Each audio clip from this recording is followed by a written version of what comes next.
How is everybody doing? I know it's a top secret Balag Mall. Unfortunately, the type just before my chat popped up, but secret. I know it's a secret. So yeah, because I want to talk about some strategies that I wanted to throw past you guys and get your thoughts on some things. So that's why it's a secret.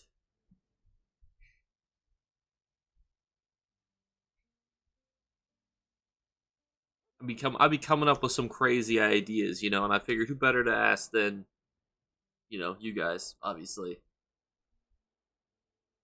How's it going? Go a goon get now. I thought that said go on get. Wait, it does say go on get now. I thought it said goon it now. I was like, man, what a name! But no, I'm sorry. That's why it's on Streamlabs. All of your guys' names are in all capitals. So it wasn't until I looked over to the YouTube version of the chat I saw that it had capitals that spell out how it's supposed to be pronounced. Can we really trust the guy on console? Probably not. I'm really late to pretty much everything. If you guys remember, everybody was playing Necron. We were sitting in Stros Makai because we couldn't do anything. yeah, I'm switching into the Alduray Dominion. Maybe, if I join the Dominion, right, I can fix it. I can change history, It's like I'm going back in time. Maybe I can fix it and keep it from turning into the way that it is. Now, my problem with the Thalmor is like, I just hate them from Skyrim,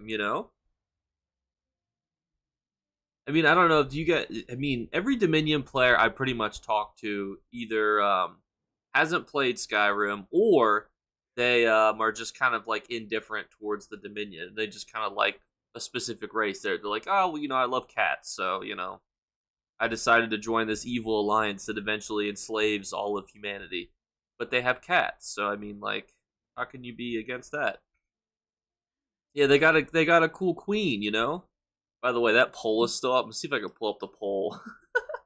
What is Jake's hottest take? By the way, if you think I have other ones too, personally I thought those were my hottest takes, but you guys could tell me if I have one that's worse.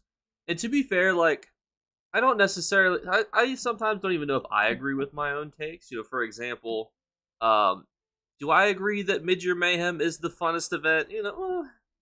The thing is like, what do you guys think is arguably the funnest ESO event, right? Somebody was like, Jake, that's a horrible take, but I'm like, what do you think is the best one? This has 400 plus votes already, which is wild for a poll. What's sad is yellow is actually one of my favorite colors, so it's a bit awkward for me because I don't want to say that too loud. So Skyrim takes place after. So basically, you guys are creating the alliance that becomes evil later. So think about that when you're inside Cyrodiil. But this is the this is the poll so far, which is funny because like I did not think that. I personally thought that Midyear Mayhem is the funnest event would win. I mean, granted, I kind of figured that 33% of my audience would be in the Dominion. But I felt like they wouldn't take that so personally. Like if somebody said, Daggerfall Covenant's the worst alliance, Sorcerer is the worst class, Necrom is the best expansion, fucking the New Life event is the funnest event, and, you should farm X way to get gold, I probably wouldn't pick DC is the worst alliance as the most wildest take, just because, like, to me, a wild take is somebody being like, I think that ESO should, I think they should buff the Arcanist class. You'd be like, what? Or I think that they should nerf the Necromancer class. You'd be like, why in the world would they do that? That's a hot take. Haven't caught a stream in a while. Well, thank you for stopping over. We were just going over my wildest take. So for those of you who are here, well, which one of these did you vote for? Which one of these did you guys all did you guys go for? Did you guys go for the 33% at the top? And if you had to, so out of curiosity, for those of you who did vote, and let's say you said you voted in the 11% that said Necromancer is the worst class, or even if you didn't vote, what then is the worst class? because arguably, like, what is worse than the necromancer? You know, like there has to be a one at the bottom. I've been saying for a long time they need to get rid of armor. Yeah, just get rid of all that armor stuff. Well, thank you for the Twitch resubscription, Linus Calling. Thank you for that.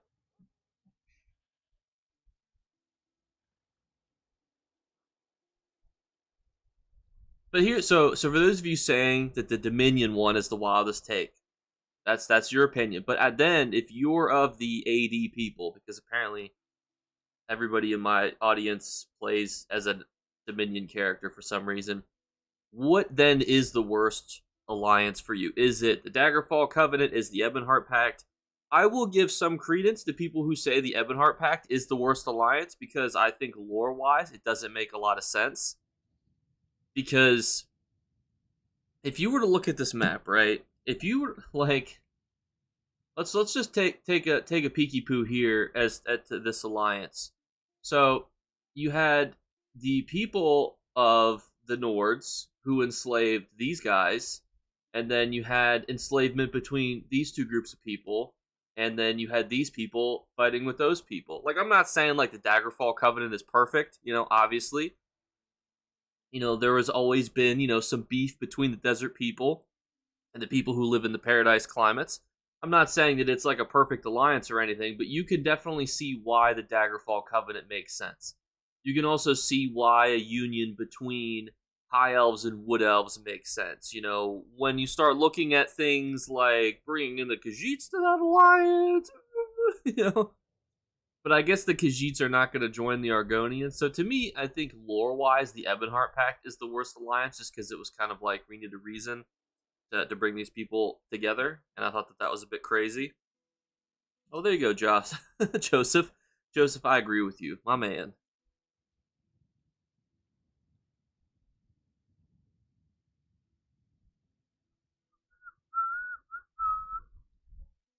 But no, so here is the crazy thing that we're going to be doing. So, for those of you who don't know, I have been going to soccer games pretty frequently. The soccer season is ending, and I've actually gotten, how many videos have I done on YouTube so far? I have 485 current videos on YouTube, which is absolutely crazy, and we're starting to get well outside the realm of like some of the stuff that I feel like I know fully, and I have tons of even videos that are even unlisted that are not in this numbering here, which is kind of wild. So my thought is next week, as I'm scripting videos every day, there'll be a 1-hour live stream where I like chit chat with you guys, we bounce ideas off each other, because a lot of you guys want very specific videos, and that is fantastic, and I love that. And I've been trying to think of ways to balance your guys' desire to have very specific videos that I don't necessarily know a whole lot about. And I thought, well, I can always just talk about like some of the stuff that you guys want me to make a video on and just bounce ideas off of you and see. So for example, somebody wanted a PvE class tier list, and I certainly don't mind making a tier list like that, but it's not something that I'm as familiar with, because when it comes to trials, I've only ever done a trial on a Dragon Knight, a Sorcerer, and a Warden. I've never played any other role for a DPS. So that's where I want to start bringing in other people's feedback, because I don't not want to make a video on it, but I also don't want it to be biased. Same thing I want to do a new Mythic video, for example, but I also want to make sure that you guys can get all the information that you would need, and I would get all of the information that I would need to make an accurate Mythic tier list video, for example, because there's so many Mythics, and even when I look at some of the Mythics in the game, like I was looking at Crypt Cannon because it was in the Tuesday vendor, I was like hypothesizing and doing things, and people were mentioning ways that they used it, and it was just interesting because I thought that I was coming up with creative ways to use it by like using it in ball groups or PvP, creating these ulti dumps that people were just absolutely destroying people with. And even you guys in the comments were coming up with even more unique ways to use Mythic. So I want to make sure that I can get a community perspective before, some of these videos are made. So next week, every single day next week from Sunday to Saturday, there'll be at least a 1 hour live stream, and we'll be discussing, we can discuss anything, obviously, like we are right now, but it will also go towards what, like, into a video. And obviously you're more than welcome to watch the live stream too, even if you don't have an opinion. But it will also give me ideas for, especially when we're looking at mythics, because obviously I've not used every mythic. And even if I did, that doesn't necessarily mean that I've used them all in ways that people should be using them. For example, like, some mythics are really good on certain classes and certain builds for certain types of content. I might not have done it in that way. So I want to make sure that it's fully accurate. I know that tier lists are always going to be subjective, but I want to make sure that it still has, that razzle dazzle that people want.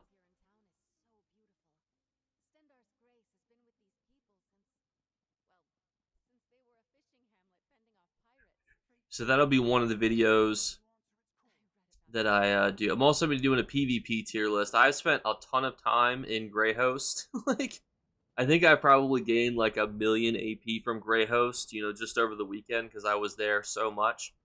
And just trying to get an idea of, like, what was working for my class. I tested out different mythics for PvP. I was testing out different, a whole bunch of different set builds and things. And so it was a good way to kind of get a unique perspective of how these mythics and things worked. But even then, it's like, you take, I was there for like 12 hours and I tested out like 4 mythics, and I'm like, damn, I still have so many more mythics to test. It just becomes very tricky to get an idea and a perspective. And I want to make the videos because you guys want the videos on those specific types of things. So I just want to make sure that they're as accurate as possible. But let me know what you think, because I'm curious. There's quite a few sorcerers and arcanists. And that's what I was also trying to note too, is like, when I was facing people, what exactly were they using? That's what I was also trying to like deduce in my head. Like, hey, what exactly am I going up against? What, like, what seems to counter me pretty well? Like, I was trying to get an idea when that was going on. Like, if I was 1v1ing somebody, like, what did it seem like their class was good at? If I was fighting a Dragon Knight, for example, they can be easy to dodge. You, as a sorcerer, have much more mobility than them, and they can be pretty easy to predict. But then they also have their positives. They can use tons of ultimates. They can put tons of dots on you. So, like, it's just trying to get a general idea, even when I'm not on a Dragon Knight character, as to what would be the best. I'm also going to be putting up polls, and feel free to answer this one right now. So you can either type 1 for PvP or type 2 for PvE, or just spell it out. What type of content do you do more of, PvP or PvE? So 1 is PvP, 2 is PvE, or you can spell out the word. And the reason that I'm asking is that every time I try to get a general concept video out there of, like, if you want to be a solo player, what are solo players doing more of? Are they doing PvP? Are they doing PvE? Because I feel like one of the biggest draws of ESO is 12. Is the PvP, just because the PvP is so unique. And there's no stakes. Like, if you go and die and have fun in Cyrodiil, there's no real loss. A lot of people do PvE. All right. So for everybody that has voted PvE, and those of you who haven't, type 1 if you're doing more solo content, arenas, questing, world bosses, overland farming, or type 2 if you're doing dungeons or trials more. So 1 is, the overland content and the questing and the arenas and the solo stuff, and 2 is the dungeons and the other stuff. Wow.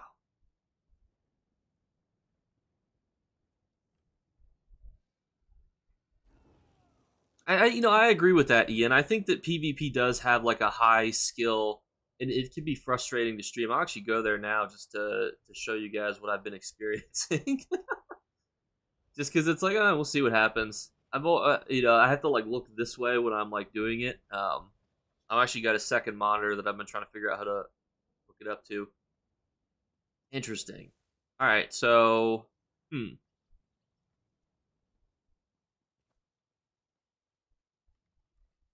So for the people who are typing 1, type 1 if you do mostly overland content, or type 2 if you're doing mostly arena type content for solo stuff. Like, what do you enjoy more? And this is more so what you enjoy, not necessarily what you do more of. Because obviously, if you try to get the freaking scribing stuff, that's like 10 hours of questing right there. So, interesting.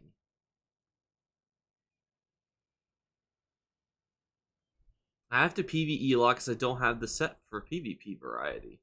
I feel like you don't need a whole lot of like crazy sets for PvP, to be honest. I was thinking about doing a series like Balling on a Budget, you know? I think, didn't Delta used to have a series like that? Or I don't know if it was a series per se, but it was like what was it? Didn't he have something where it was like he would try to make a build under 100,000 gold or something? Am I misremembering?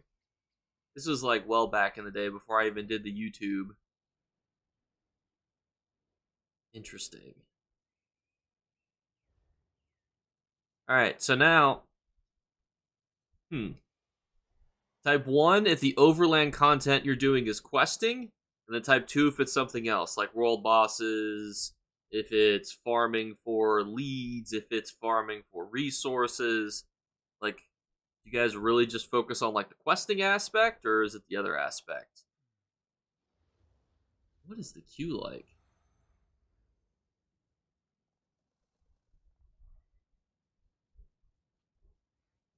Yeah, I think one of the biggest things is grouping up for PvP. It seems to be where the split is. Dailies, that's a good answer. That's a good one. I guess that's kind of like questing, sort of. Huh. So when it comes to PvP, would you say that it's more so type 1 if it's more the sets, the items that you don't have, or type 2 if it's the environment or the stress or just a general confusion that keeps you out of PvP? So is it like the economic cost / not having the skills, like not having the level ups, not having the equipment, not understanding certain things about the champion point system, or not having those champion points? Or is it more 2 where it's like the other aspects of the stress, the not knowing what's really going on?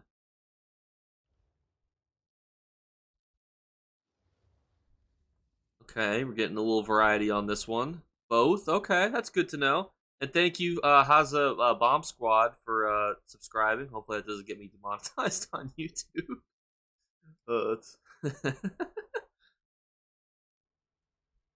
Hopefully I wasn't dying embarrassingly. Wait, Revokes, what was I doing at the time? What was I... Because I was experimenting with Mythics yesterday. And, oh my god. I was in Cyrodiil yesterday, and I was testing out the Oaken Soul ring, and I absolutely hated it. And every time I died, I was like, I hate this fucking Mythic. You're kind of watching us blow the keep down. I wonder what stage that was. I tested out Gaze of Sithis, I tested out the Oaken Soul, I tested out Sea Serpents, and I tested out Death Dealer's Feet. I was testing out all of those things. And yesterday, at the end of the day, I was testing out the Oaken Soul ring, and I wanted to blow my brains out. This is the build that has Death Dealer's Feet, and I think that Death Dealer's Feet is actually really helpful. Am I still a stage 3 vampire? There we go. I think that I liked Death Dealer's Feet and Gaze of Sithis the most. I think that Death Dealer's Feet is good because the resources you get as a sorcerer are just very good. The other problem too is I'm like experimenting so much with scrying stuff.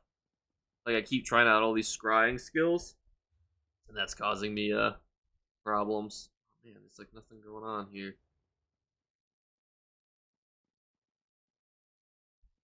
I have the champion points and I can farm gear. I just suck at PvP. I suck in first-person shooters and MMOs. People will attach you at dolmens, but they're usually not going to go out of their way, except at Bruma maybe. Sorry, I just want to make sure I don't. Sorry, I want to make sure that I don't miss any of your messages. Speaking of PvP, when you go after a dolmen in Cyrodiil, do you have to worry about being attacked? I will be honest, there are plenty of times where I'm in Cyrodiil and I just look at another player and neither one of us is near anything important. So we just walk past each other. Maybe we do like one of the little horsey emotes, you know, hit him with the friendly, you know, one of these. Just hold the A button on your mount, which some of you may not realize that if you hold the A button on your mount, you can get like a little thing going. Which one did you like more? Answer that. I really enjoy PvP. You can feel yourself getting better and better as you optimize builds and strats. Same for PvE, but I also don't have the sets for high-end PvE. That's kind of true, though, too. I feel like a lot of PvP sets are actually pretty easy to get, which is kind of cool. I struggle with the second bar, so Oaken Soul is good for me. Your mage. LOL, good to know. Alright, so I want to make sure I get all these. I don't want to miss your guys' message. So the biggest thing that I have noticed, I just keep trying too much stuff with. I mean, I want to show you my inventory, and this isn't even everything that I was testing. I mean, you can see this is all of the chess pieces that I was testing yesterday. So I was like testing out sets out the wazoo. I was like testing.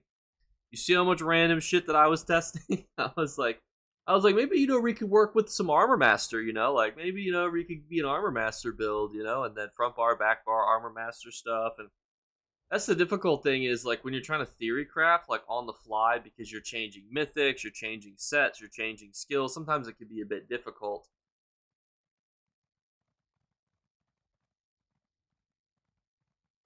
Yeah, I actually don't like the Oaken. I mean, I think the Oaken Soul Ring is perfectly served. I guess we should go down. What am I doing over here?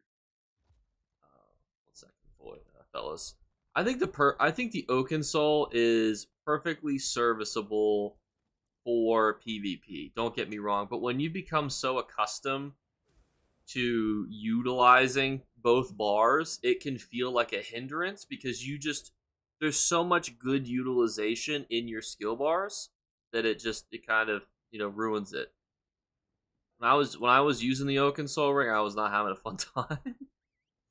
Pale Order, I actually have not tried out Pale Order. I actually might do that, though, just because I'm curious how it feels. Because I think Crit Surge is actually pretty underrated, in my opinion.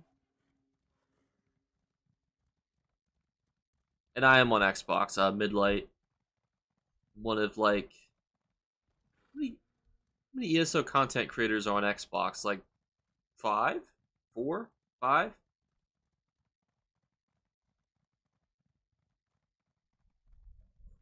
I mainly watched YouTube videos. This is the first live stream I've seen. Well, welcome. Yeah, I do prefer making YouTube videos. I know that live streaming is like the end-all be-all for most. It wiped all our blues at nickel. See, this we're talking in caps again. You know, everyone just gets so serious.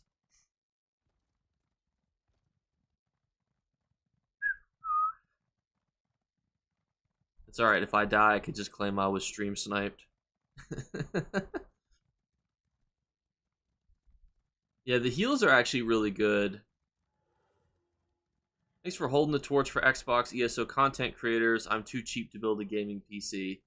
I actually probably could run ESO very well on my computer, but I just don't want to because all of the friends that I have play on Xbox. Like, I know the community, and I feel like if I became a PC content creator, I would just be one of those people who just, you know, went down the same rabbit hole that all the other ones did. What did I just get hit by? Oh, this is not looking promising, is it?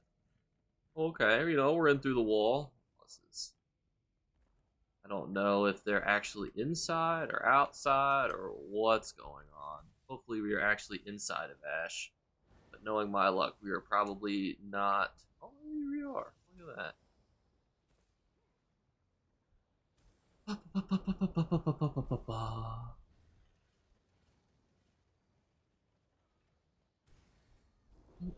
Yeah, I actually think Pale Order is one of the best in slot mythics to have in general.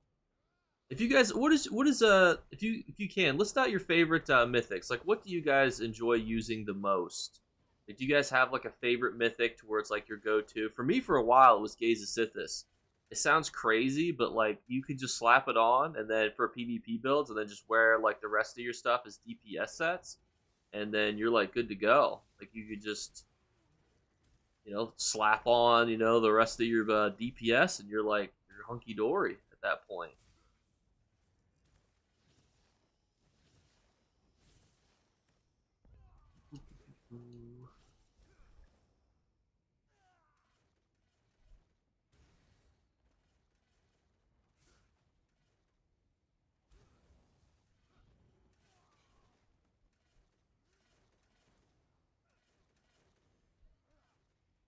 I will say one of the most satisfying things is when you kill a Nightblade by putting dots on him, and then they go in stealth, and then they come out of stealth, and they're dead. Well, this guy's probably gonna get hit real hard here. See, like this actual damage setup hits pretty hard. I'm using Gaze of Sithis right now. I mean, you can see the stats that I have on this character are pretty hot. I think what really is my indecisiveness is how I want to utilize the skills. Because like as you can see, if you're looking at my skill bar right now, I am deeply. I have no real burst heal. I actually rely very heavily on the shield, but the shield it's healing me for 7,000 right now, 4,000. It just depends on if it's a crit heal or not, and it's giving you the shield obviously as well. And so I'm like, I feel like that's just a really good. I don't know. I feel like it's enough, especially if I'm defending, and because you're so mobile. Like if you know that you're about to get attacked by multiple people, you can just use a little razzle dazzle that you got. The secret is we were just talking about our plans for next week and kind of content creation going forward. So next week there will be a live stream every single day, probably not super long. What I will be likely doing in that time period is telling you what video I'll be working on either that day or tomorrow. And then I'll take your guys' feedback. We'll almost kind of script it together. That way I can get your opinions.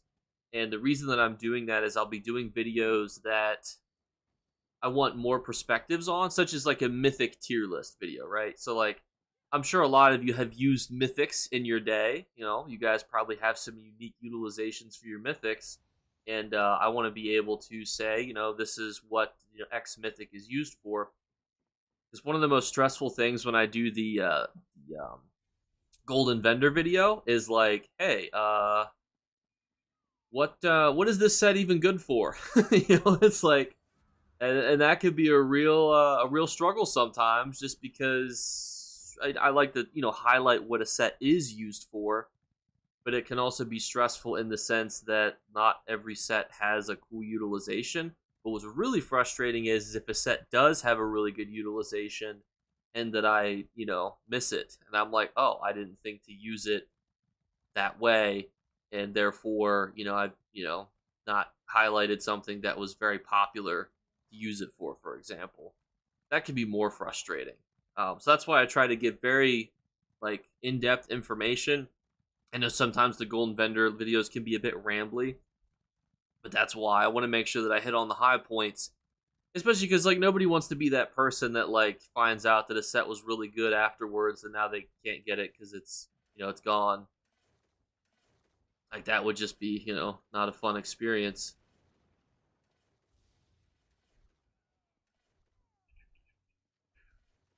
I think that when it comes to PvP, I know everyone loves the Oaken Soul, and I don't want to trash it. I know that I said it was my least favorite for my Sorcerer build when I was in Cyrodiil yesterday. And but I do think that Oaken Soul naturally is better for certain classes. Like I don't want to say that it's not. I just think that for me and for utilizing it on a Sorcerer, it's just not my cup of tea, You can see that I have a crazy skill bar. Like my skill bar is wild at the minute, and it still gets me bombed apparently. Even when I'm walking away.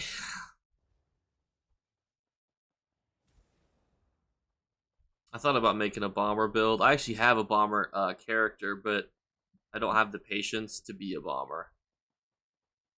How much of the new pieces? I think it's a difference between if you buy the curated version versus the non-curated version, but we actually don't have them out on Xbox, so I'm not 100% certain how expensive they are, just because we don't have them yet, which can make figuring out the new content a bit difficult when you don't have access to the sets very easily. I mean, I can play on PTS, but I remember one time I made a video about a set on PTS, and then they completely changed it. I was like, well, I guess this is why you can't get too excited about what's on PTS, because it is still the PTS after all. Ooh, gonna buy some more siege repair kits. It also looked like people were getting bombed right outside the front door.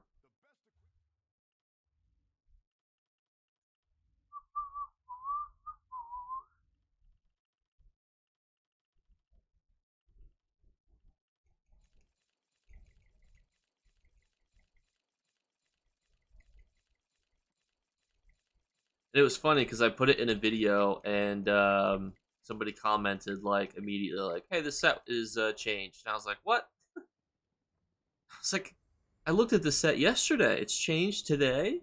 I mean, to be fair, I don't know when they do their updates for different sets. I mean, like I'm not as familiar with that information. Who has the Emperor right now too? We have the Emperor. Yeah, we do.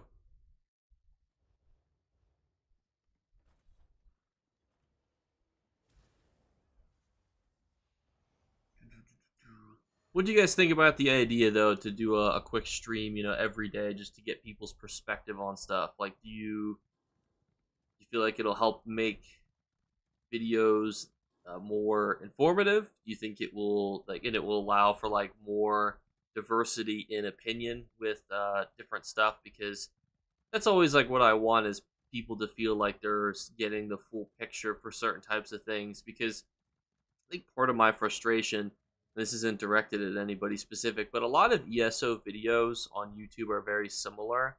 I mean, how many videos have you seen that are like top 10 tips, returning player guide, XP farming guide, build video, build video, build video, build video, build video, like, and I always like to do different type of stuff. Like, I don't want to just fall into the same content loophole. And I also don't want to become somebody that just um, streams all the time. Like I don't want streaming to be like a cop out replacement for making videos. I mean, I know that logistically it's easier to stream. You just boot up a stream and then you know,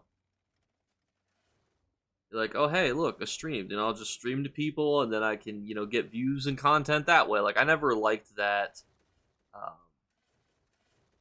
that kind of way to make content. Um, just because like the whole reason I make YouTube videos was to like teach people about stuff that they didn't know, um, and that's kind of been my main thing. Oh yeah, the 24-hour fishing guy. I plan to take him to Cyrodiil next. I'm just curious how that will go because I have no idea how that will go as a level 10 in Cyrodiil. I should take him to Grey Host, like realistically. I'm on Xbox NA. That's my console. Yeah, I thought about doing more gold making videos too. My cat's right here with us. What is? Oh, my cat's knocking my stuff over. Ah! What are you? Okay, she went on top of the cabinets. All right, we're safe. I'm like, what are you doing? She like jumped on top of my Mac Studio and then like jumped up to the cabinets, knocked my phone onto my lap.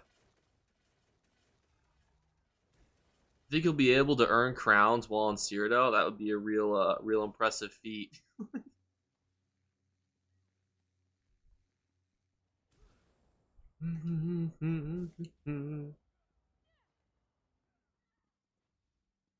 I loved the video that you talked about getting the treasure maps and getting the ancestralies. That was not something I did not know about. See, that's why I like making those types of unique videos. You know, where it's not just you know, oh, you know, go do this, you know, go do that. But I don't want to become like super formulaic either. You know, like I know that obviously the weekend vendors are fun, and obviously they can be very rewarding to do just because you know it's important to highlight stuff that is you know there for a limited period of time. But I'm trying to think, you know, and find ways to continue to do new types of content. Just watch that one, the map ones, or which one, or the fishing one. I need some more gold since I spent 200,000 gold today to get the full Morag Tong motive. That'll eat a pretty penny in your bank account. It's recently, I was gonna say, everyone's just standing here. There we go. One video that I think would be interesting is like, where is the fun? Something like explaining what different goals can look like housing, infinite archive runs, arena speed runs, and stuff like that. Yeah, so kind of like what's the end game of different things, or what specifically? The map one I just got, Miri, and started farming all my maps. That's a good thing to do. Uh, just different things to look forward to and give a reason to grind. That's a good thing. What about a series of strange things about insert region? That could be good too. I'd like to do informative videos, and I'm not saying that those videos wouldn't be informative. Um, going over here, probably. I assume we're going over here. I was thinking, and I want to do more videos too, like why you need X achievement, because there's so many cool hidden things in ESO. Like, oh, if you have X achievement, you know, you have higher odds to get this. You know, if you have X achievement, this becomes easier. You know, so I want to do more stuff like that as well. Um, which passives are essential for you know new players to unlock. You know, all sorts of different like little things too. Just because I think that a lot of times it just kind of gets blown under the rug. Like, hey, you know, why do you want to have your X skill line all the way leveled up? A video on unique quest rewards would be nice, especially skill points. Those require so much farming. That could be good too. Does Miri have a bonus to the treasure maps? Yeah, so she's like Azander when you pick up like crates and stuff. She's got something similar for treasure chests, or like Isabel when you can kill world bosses and stuff. You know, I've always wanted to go around and complete all the quests in Cyrodiil just to see like what exactly there is, because I feel like there's so many. I feel like you pass so many quest markers in Cyrodiil. It's like, what exactly do we have going on here? Honestly, Emily, there's so many that even unlock like your ability to farm motifs. Like the is it the champion of Vivek? I think unlocks for your ability to get a higher chance to get what's the word I'm looking for? The motifs there. The motifs in Morrowind, if you have the champion of Vivek or the explorer of Vivek, you actually have a higher chance to get the motifs there, like to drop. It's just like random stuff like that is just kind of like unique, and it's like, huh. When you learn stuff like that, you're like, that's cool, but I never knew that because it's not stated anywhere.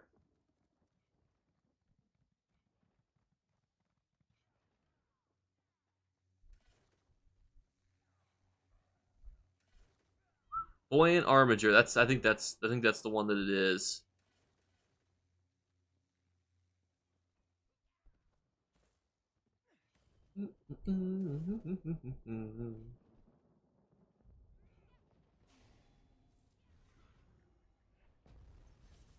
That's quite a few reds that we're pushing into here, fellas. How many blues are out here?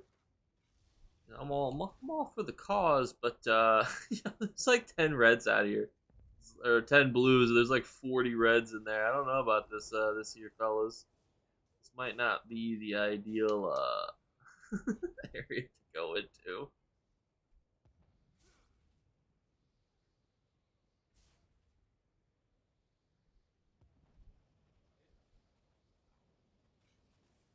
I think it's red that's the emperor right now, though. So I think a lot of it is just keeping them from becoming emperor.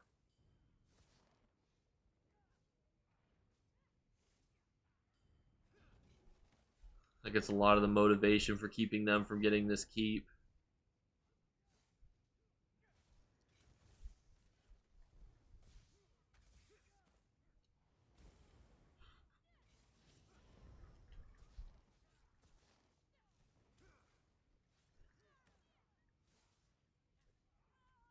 Can I streak this? Ugh! I cannot.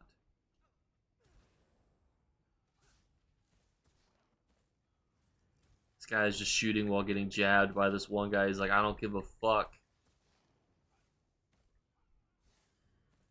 Oh, there are more reds coming, fellas. Oh, I thought I had my negate bubble ready. I actually really do like negate bubble. It works better when you're like in a group of people. Obviously. Oh no. Oh no. All right, let me just drop this here, everyone. Just let me sit in my negate bubble, recover my resources real quick. Holy people! All right, blues are well, you know, yellow is not losing this keep, so that's a positive sign here. We likely will not be gaining this keep as the Blueberry Alliance, but the nice thing too is like if you're looking at this build, I mean, you've seen that I've gotten kills earlier. It's very mobile. This is all very easy to acquire stuff. Like the only thing that was really annoying to get was Rosca or Rosca. Yellow guy. Let's see if we can save our blueberry friend. That's because it was a dungeon set from a newer dungeon. But even that wasn't like terrible, you know. So, and if you don't have that set, for example, a lot of people have just been running like Wretched Vitality, which is a perfectly good like alternative as well for you to be able to use. What campaign are you in? I'm in DC. I can help. I am in Grey Host. We're just chilling. I just needed something to do while I talk to you guys. So I was like, oh, I'll just go to Grey Host and get clapped on stream. You know, what better way to finish out the night? You know, what better stress-free thing could I do on stream? You know, besides spend some time in Grey Host with the boys. I've not had a. Every time I go to Facebook, I'm in a lot of Facebook groups that have like oh, X person exposed, for being bad and whatnot. I've not had one of those made on me for Grey Host, so I feel like that means that I'm at least doing something correct. There still are a fuck ton of reds. There is a guy literally right here. Turn around! Oh, I think I missed. I hit the wrong person. Alright, well. It's alright. We have 1/12 of the keep under our control as the blues up here. Honestly, I think a lot of like good PvP is just getting good at bar swapping and then keeping your buffs active. Jake the man, thank you. I also have to make sure that I make sure that I read your chats because I don't want to be distracted. Almost got that bomb off. Was that bomb on me? At least. Yeah, one of the streams I did for PvP, with Pops. I don't know if he's here. He tried to kill me like 8 times. It was so funny. And then he asked for me to send him the clips afterwards.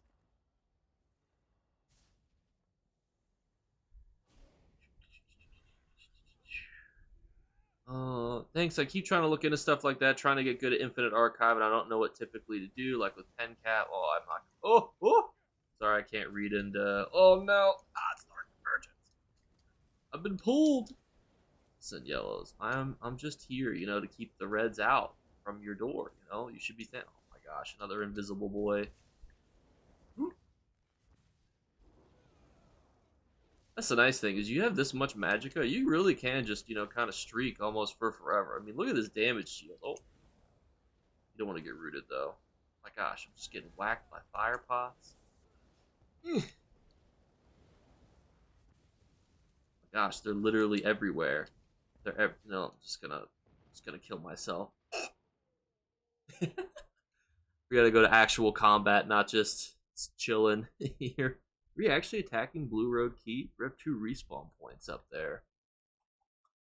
What's this look like? The yellows are attacking bleakers? That's unique. Alright, let me read your comments now that I have a chance to do it. Trying to get a good Infinite Archive. I don't know what people are typically trying to hit pen cap in there because it's only 2 players. I think when people think of Infinite Archive, they also need to think, like, what do they want to do, right? So Infinite Archive farming is also faster if you kill things faster, right? So would you rather make yourself bulkier, but then everything's going to take longer because you're a little bit beefier, you know? So that's where it could just become pretty... Oh my gosh, my buff food wore out too. We're just embarrassing myself here. So I think it's important to have good expectations when it comes to Infinite Archive running. Like, would you rather just go in, get your archival fortunes quickly, and then boom, just get out? If you get to arc 4 or 5, you know, whatever, you know, great. If not, you know, hey, you're 2 basically damage dealers, you did a bunch of damage, you know, fantastic. I think that's where people need to taper their expectations. Wait, did I miss a message? What numbers are you typically looking for in PvP? PvP, it depends. So, like, there are some things, and this is why I don't know if people explain this very well when they make YouTube videos. So, we're gonna do some reading, you know, right now. So, this ability, so you can see the shield that I have, right, Meow, that's affected by Battle Spirit. This ability scales off the higher of your max Magicka or your max health, and it's capped 72% of your max health. This also is not going to be fully good right now, just because my Death Dealer's feat, so my health actually goes up when I'm in combat, but whatever. So if you were making a sorcerer who was using a shield, Magicka and health are pretty important because you want both of those things. You know, you want to have those things. And I think what a lot of people also don't talk about is you can actually also, like, go view your stats. And Magicka also causes you to deal more damage as well. And I think that's also something that doesn't get talked about quite enough. I think for PvP, though, you generally want at least 8,000 penetration unbuffed. If you can get a higher buffed, fantastic, but I think 8,000 is the minimum. If you're in, like, below battlegrounds, like, you know, like 10 to 50 battlegrounds, honestly, you don't need that much penetration because everyone's wearing all sorts of wacky stuff. You could just slap on Nernhold and for your weapon, then you could just, you know, blow up kids that way. But for me, I like this amount of spell penetration. But this is very specific to a sorcerer build, and this build also gets affected by a couple things that aren't active at the minute. Every second I'm in combat, my recovery goes up. So this is basically my version of Wretched Vitality, which Wretched Vitality is a great set. You can front bar, back bar it, which is nice. Or you can put it on the back bar, so it's not on the front bar, I should say. And that's really nice. I use a monster set just because I prefer the monster set version of this. And so it gives me my sustain, and then Death Dealer's Feat just increases my resources as combat goes on. And the nice thing about Grey Host is, I mean, you saw me bipping and bopping around there for a minute being chased by 100 elves while reading chat. You know, it's nice to be able to have... You're going to be in combat a lot, and it builds very quickly. And as we also showed, like, as my stats go up, things like my shields do more damage. But also, too, it's not just... Your damage is not just calculated by weapon and spell damage. People think that weapon and spell damage is what causes you to deal damage. You also have abilities that increase in damage off of your total Magicka as well. So it's just important to keep that in mind. But some builds prefer to actually build out weapon and spell damage, and some builds also prefer to have higher penetration. It just depends on, like, what they're trying to do. And obviously, this is not fully buffed as well. You know, we have some of our buffs on, but, you know, we can do things like, you know, boom, now we've got, you know, major resolve. You know, so now we have a whole nother buff that's keeping us safe. We can hit him with one of these, you know, we can give ourselves crit surge, you know. We've actually just now increased our stats. Again, you can see that our well, actually, we're on the wrong bar. 1 second. You can see that our spell damage has gone up, and some of our other stats have gone up because now we've got some of our buffs on. So buffing is pretty important, and I think that sometimes people just use and look at, like, total stats, and total stats is never a good gauge of these things. So it's just something to keep in mind. Sorry, that was a very long ramble. Did that all make sense? You guys all write that down? The other thing too that you gotta remember is you can also drink potions. Now, some of you don't like drinking potions because every time you drink a potion, you think to yourself, "Man, that potion was worth like 5 gold." Um, but think, these are very helpful. It is so if I drink this potion right now, I'm gonna do it. No benefit to me drinking it right now, but you'll see it also will give me bonuses to my magicka recovery. You can see, boom, look at this magicka recovery. So sometimes, even if I'm missing only a piece of my health, I'll drink these bad mamma jammas because my resources are recoveries will go up. But also, too, if you're getting into PvP, you can use different types of potions. A lot of people like to use invis pots, even if they're like a fucking Dragon Knight. And then you're fighting a Dragon Knight, and he goes invisible, and you're like, what the hell? Like fighting the Indominus Rex, where you're like, it could go camouflage?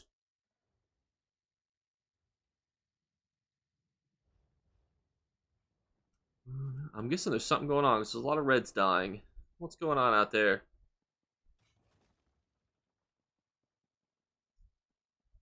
And the nice thing too is like everything, all the sets that I'm wearing, Crafty Alfiq, stupid cheap. Death Dealer's Feet is free. You just farm it. And if you can't get Death Dealer's Feet, you don't have to use it. You can use other sets that would also pair perfectly well. I thought that guy was teabagging that guy. I'd be like, excuse me, sir, if that could be against TOS, I'm gonna have to ask you to stop. Excuse me, sir? Excuse me. Taunting is illegal. Feel bad, I just missed like all the good action. That's kind of embarrassing. But I hope that was helpful. I do have I also redid my Discord to more accurately show like what videos are helpful at explaining things. So I do have two, I think, actually pretty good PvP videos that break down like how to build like specific set combos, because I think the developers intentionally used a lot of really good I think that a lot of the crafted sets are really good, and I think that that was actually intentional. I think that they said, hey, we want PvP players to be able to just craft some good sets and then be able to take those for PvP. Also, I realize my chat is frozen on screen. There we go. I should reset it. I will say, too, it's also really nice about Death Dealer's Feet, which is one of the goofiest reasons that I like it, is I know when I'm in combat and I know when I'm not in combat, so I always know when I can mount myself. How do I get? I'm trying to remember how you get up to. Where's the road? This way.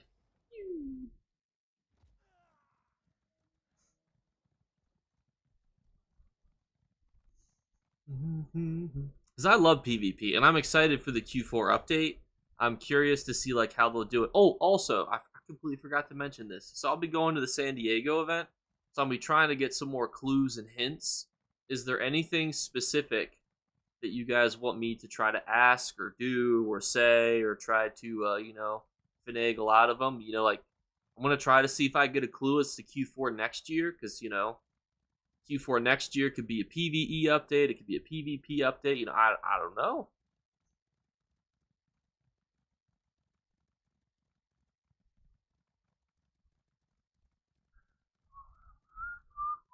Is there anything specific that you guys want me to go try and do?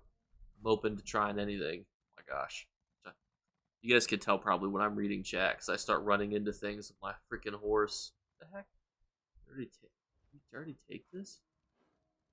Ask about when the Japan. Don't worry, Travis. I'll ask about when when that is. Bard companions. That would be pretty interesting, actually. I'm curious to see too. So we also don't know like what entirely the Q4 update is going to entail next year. So I'm very curious to see like what all it will be. There's no way there's still combat. There's no combat here at all. What's this look like? There are 13 siege weapons down there. All right, we might have some action at the old D-Claw.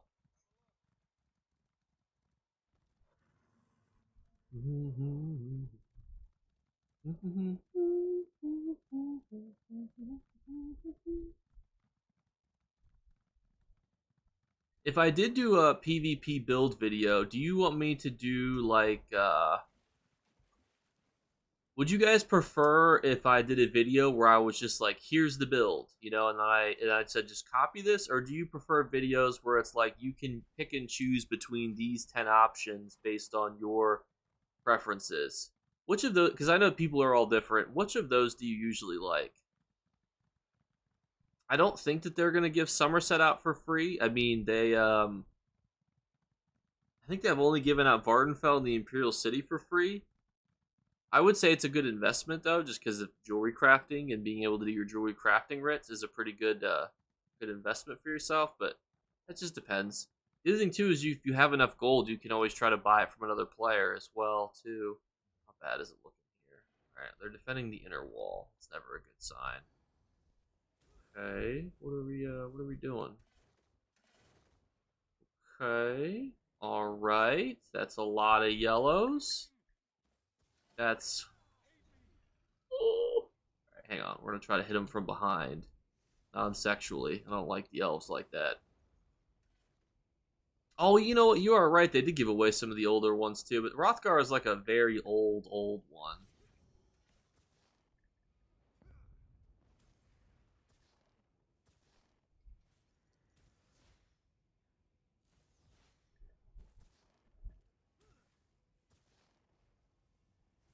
Should have used negate bubble, not fucking meteor. Honestly, negate bubble's probably a little bit better in those situations where you have people who are just except that's 41,000 health. Oh my goodness gracious! I'm gonna sneak back into the side door. Yeah, they have given out some for free, but Rothgar also wasn't a chapter. I think it was was it a login reward? Are we actually gonna hold this line? All right, hey, you know, maybe I didn't have enough faith. It's like there's no blues here at all. Maybe there are blues here. Oh, going for the sneaky door fix, huh? I love it. I love it.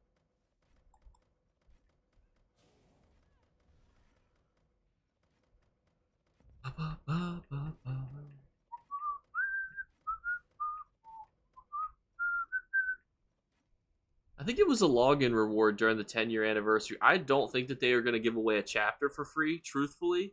But you never know.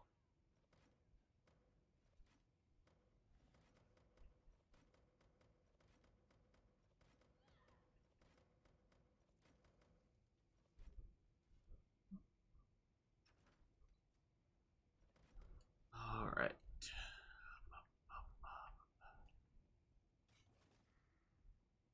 I don't know what month that was. I want to say it was April or May. It was definitely a while ago. Not like a while ago, but like how time flies.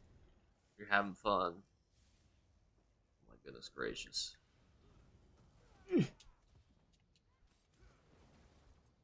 Yeah, so you can see like Dragon Knights are not very mobile when you fight them, but they really can, use a lot of other tools to just whack you. You can, hurt. You're especially in close quarters because that's what they're gonna draw you into. That's like what I like about going to Grey Host is you can kind of see like what your class does well and what it doesn't. Because when I would play classes like a Dragon Knight, I'd be frustrated because like so say like I'm up here, right? I would just be chilling, as a Dragon Knight, just waiting, for something to happen. I mean, you could jump down, but you'd be mobbed on by like 50 people. You can only kind of do this, kite them to small area type of combat, which can be a little bit frustrating. Plus, my set build is meant to be like good damage, but it's not like Dragon Knight or not Dragon Knight, but it's not like the most combo centric. So a lot of times, the best way to get kills in PvP is actually through something just called burst. And what I mean by that is that sometimes you just need to surprise your opponent thinking that they don't need to heal, they don't need to roll dodge, they don't need to block, and then you just whack them, then you get them. And that can be, a good way to kill people. Now, the Sorcerer has some built-in tools that do that, but some people use proc sets to do that. Like, for example, the easiest example is Clever Alchemist. You drink a potion, you get crazy amounts of weapon and spell damage. And because of that, then you get a nice little bonus to the damage. So they're getting whacked by you, then you gain like 450 spell damage, and they're like, whoa, shit. Oh, shit. They might be a little surprised.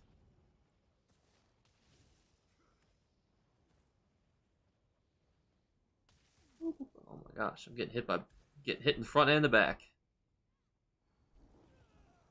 This is when the sorcerer, I think, also does its worst, is when you're in these close quarter situations, especially if you get stunned, because you're pretty reliant on your shield, and they can it's kind of Dragon Knight stealth build. The other thing I want to take into Cyrodiil is my Nightblade build, but I just don't know what Nightblade builds are meta right now. Just because they're so dependent, I feel like, on sets that have been nerfed. I feel like Nightblade sets get nerfed the worst. Maybe that's just me, but I don't know. I do not PvP hardly ever, and I use Macabre Vintage and Pillar of Nirn with Raska Workmass. I'd like to know if there are new equipments coming available in the new update.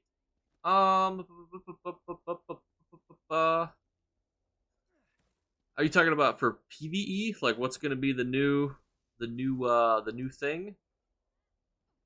Honestly, I like a lot of people like to use like night blades that are like shooty builds, like bows and stuff. Honestly, hot take. I think it's fun to be a two-hander or a dual wield night blade that uses stealth. Maybe that's a bit of a hot take for all the people out there, but I feel like it's also not as satisfying to just kill somebody with a bow from distance. It's just not always as satisfying. Equipment in general, I think that, and somebody can correct me if I'm wrong, I don't know how to pronounce it. It's pronounced like TZ. It's from Frostvault. Isn't that better than Pillar of Nirn? Torvins? Somebody can enunciate it in chat. It's something goofy. Somebody just throw out what it is. I believe that's better than Pillar of Nirn next update, or better even right now. It's the set from Frostvault. I'm like 70% sure that's where it drops from. I still have like the perfected ice staff, the Vastrand ice staff. So I mean, sometimes I like to use that too. All right, 200 more potions. Yeah, Emily's right. That's how it's spelled. And as a content creator, they give me words like that, and they say just pronounce that in a script video, and you're like, how the hell?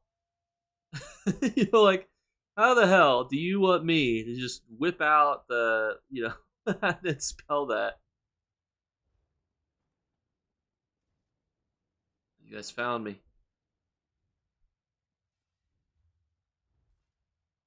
AD group still, they're still here. Despite what set you're using for looks, the main sets I prefer. What do you? I meant the equipment you can add. Despite what sets you use for looks, like you talking about like motifs?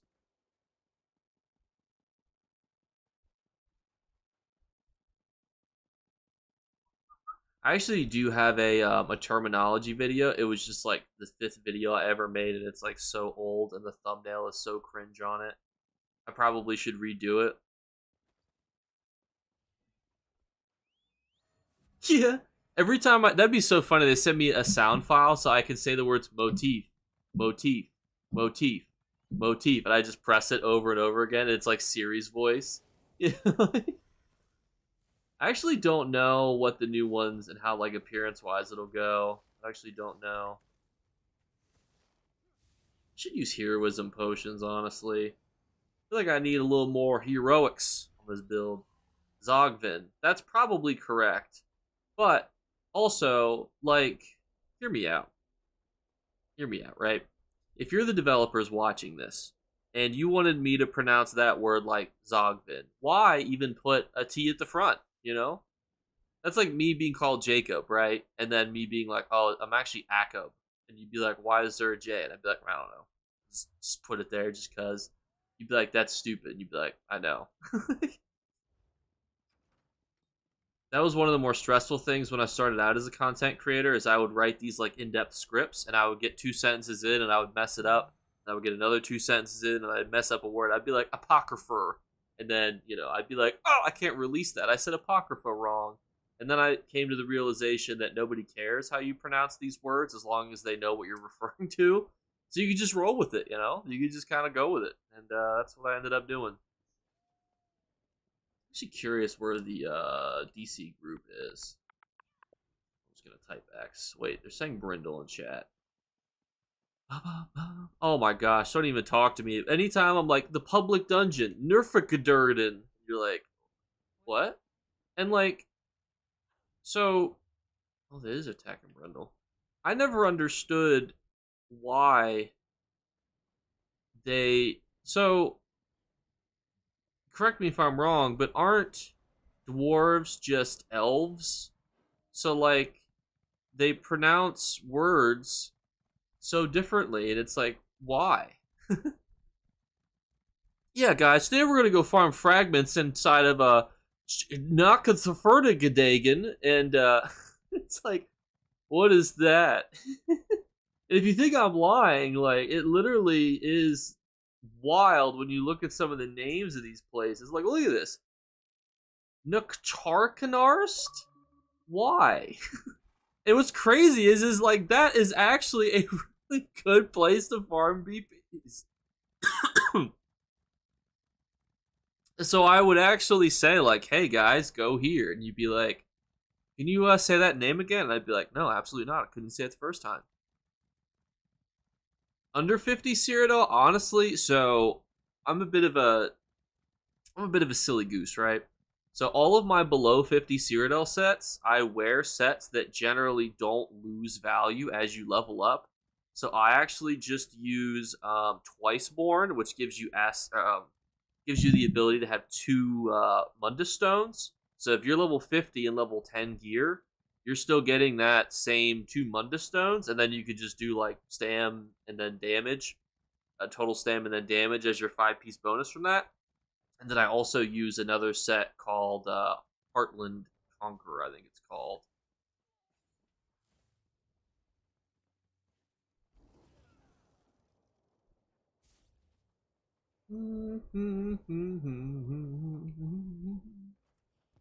Oh my gosh, don't even get me started on Vardenfell. It's like, why? Yeah, like, look at these places in their names. Like, yeah, I mean, Forgotten Waste. What's the other one? Where's that other one? Yeah, like, you have the Forgotten Waste, right? You see that in a script, easy to pronounce. You're just rolling right through it. Then you see this, and you're like, and look, Halls of Fabrication. And then this. Oh no, ads are over your voice. Is that Twitch playing an ad when my voice is still going?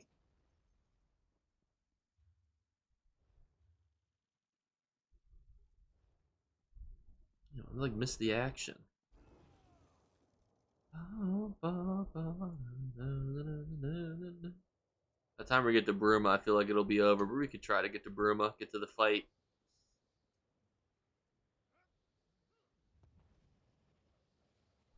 Blues are doing good. Look at the blueberries. We crushing it, boys. And fun fact, I was not able to set this as my home campaign because it glitched. So I had Quagmire set as my home campaign because, obviously I was there quite a bit. And it would not let me set Greyhost as my home campaign. It said, you can set this as your home campaign after it ends. And I was like, okay. So no 50 transmutes for me on this character, which is tragic. Oh, yeah, under 50 Cyrodiil, I would use Twiceborn, because Twiceborn lets you use two Mundus stones at the same time. So as you level up, the Mundus stones don't get any weaker, so it's just really convenient. As far as other sets, Heartland Conqueror is good because it just doubles the weapon trait that you have on, which can be really convenient because you can use like, I honestly use Nernhold on my weapons for 10 to 50. That might be a bit loosey goosey for some people. But my logic is that a lot of people don't build a whole lot of armor in at low levels, so you just build pure damage and then you just whack them. That could be a good damage way to do it. I feel like every chapter is almost a Welsh based chapter. Honestly, like, have you seen some of the stuff that they're cooking? Like, who is letting these people come up with these names?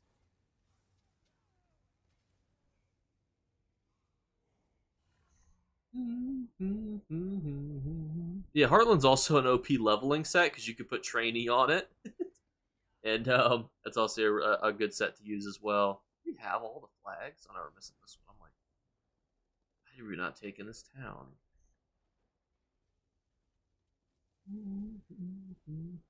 Why are there so many people fighting at Bruma? Is the other question I have. Look at all these people here. The nice thing too is they're crafted sets, so like you can easily just be like, oh, I'm just gonna craft this, and then you're good. It's just that simple.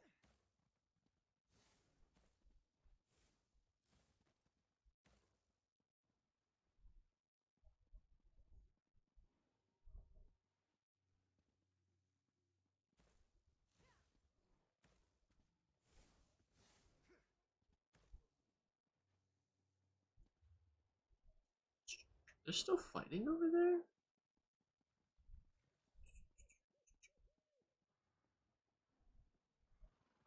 Yeah, Heartland is actually the best set to have for training gear. That's like an actual like guarantee. What you use for 10 to 50 battlegrounds isn't super crazy, just because like as long as you're not butt ass naked, you can usually do well. I would just recommend, if you are doing 10 to 50 battlegrounds, make sure that you have a heal, make sure that you have an execute, make sure that you have a spammable. A shield is also nice too. Something that buffs you is also nice. And 10 to 50 battlegrounds is a pretty good way to like learn how to PvP, just because it's very relaxed. It's not something that's as stressful as normal PvP.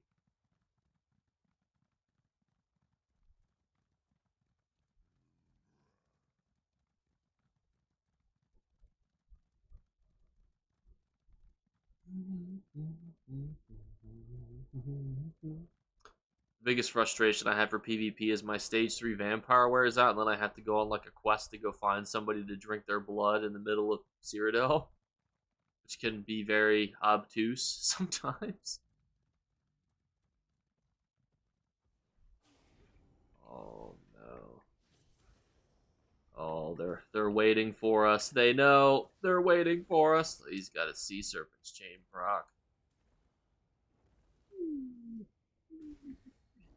Like any other blues come here? Need more blueberries. Stat. Yeah, doing your random dailies is also great too for experience, and the alliance points are also. It's just a great resource. I think a lot of people sleep on how good of that's a lot of reds. They just sleep on how good of a resource alliance points actually is. I hope that they also buff it as well too, like next update.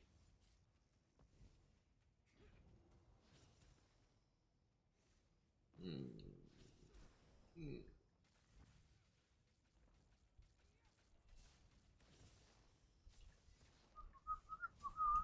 Oh, yeah. So that's why sometimes a sorcerer can be a little bit risque when you don't have all your buffs on and you get whacked like that. It hurts. It truthfully it hurts you. But we do not have that many blues. I feel like I'm just stalling until reinforcements get here. Ooh.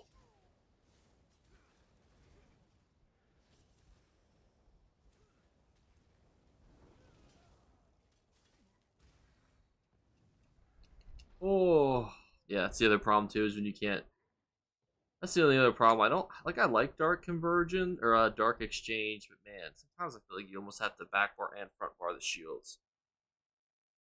Is it what companions are for, Ian? Guys, trapped.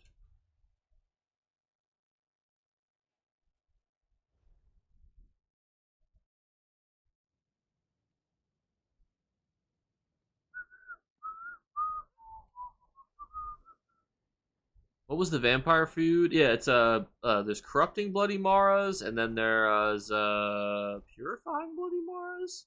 I think, right? Somebody can correct me if I'm wrong. Those are the two options.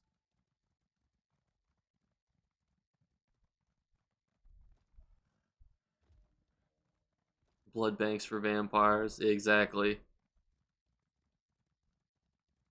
It just feels like a waste of buff food though. So like if you're using a perfect row of buff food, you're like, I don't want to fucking waste this. It's like I don't want to lose this.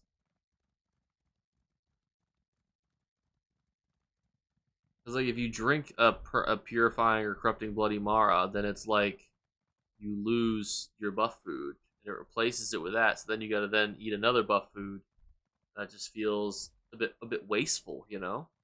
Like I'm not saying that we need to be conservative in our food eating in Cyrodiil. I'm not. My character is not like fat or anything, but it's nice to not have to waste buff food, especially if it takes perfect raw. If it's like bewitched sugar skulls, whatever. But man, sometimes if I'm using like clockwork citrus fillet, it's like I don't wanna lose that. I don't wanna waste that.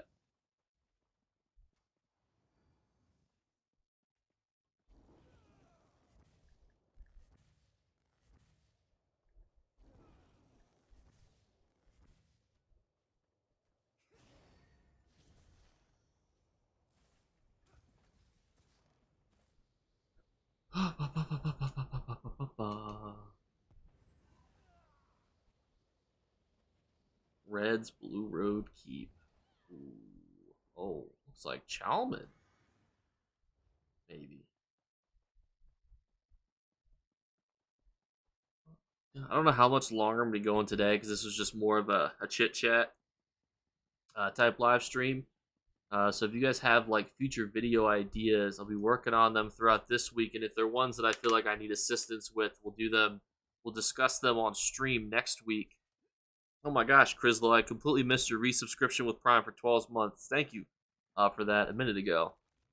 This is why I don't like doing PvP sometimes. I feel like I miss stuff.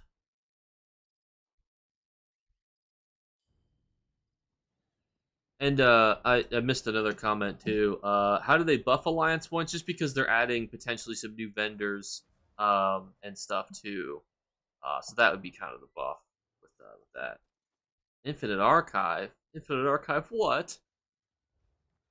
You guys are always like, Jake, what's the thing that you hate the most? Can you make a video on that? Just kidding. Could you do like a Necromancer trial build? I'd be like, how about a Necromancer healer build? Could you make one of those for us? And I'd be like, how about instead I do anything else? I'd rather make a Necromancer like I don't even know, a Necromancer thieving build. I have so many ideas for what videos I wish were out there. If you want to send them to me on Discord, send them to me. That's the describable furnishing tier list would actually be pretty cool. Because I actually hunt down a lot of those, so I could show off them like in my house and be like, well, bam, here they are.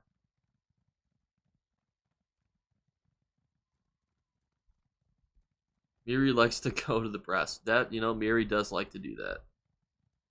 God bless her. God bless. Good night, all. Do something weird tomorrow just for the hell of it. Where do I get your Discord? It should be linked in any of my videos in the description below. So if you send me or if you go there in the description, you should see it. Are we done? Did they like die? Are they outside? I would put it in chat for you, but unfortunately, it will flag it immediately. Even though they will recognize that I am myself, it will still not let me post links. Yep. Thank you, thank you. But yeah, if you guys have video as idea, feel free to send them to me. Oh my gosh, I feel like I am, I have full mount speed, right? Why, oh why, am I getting to these conflicts as they are ending? That's why I like Battlegrounds sometimes more, is it's like consistent action, right? It's not this like hoity-toity like, oh, run from this spot to the next spot to the next spot, and then it's just constant trying to figure out where you need to go. That's why I think that they're focusing PvP more in the Battlegrounds realm, because I think that just opens up. Oh my gosh, they literally have taken that key. Ah, I hate this. I hate this so much. I hate being late.